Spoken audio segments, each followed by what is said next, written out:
আমি এসে গেছি। দাঁড়া ভাই, তোকে এক্ষুনি খেতে দিচ্ছি। আরে দিদি, তোমার তো গা জ্বরে পুড়ে যাচ্ছে। আরে ভাই, ওটা কোনো ব্যাপার না, এই একটু রোদে দাঁড়িয়েছিলাম তো সেই জন্য গাটা গরম হয়েছে।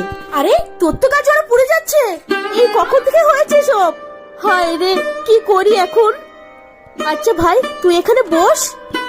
আর শোন, একদম দুষ্টুমি করবি না, অল্প করে মুড়ি আছে, এগুলো বসে খেতে থাক, আমি তোর ওষুধের ব্যবস্থা করছি। আরে আমার দিদির নিজেরই গায়ে জ্বর, আমার জন্য কিভাবে ওষুধ আনবে দেখি তো।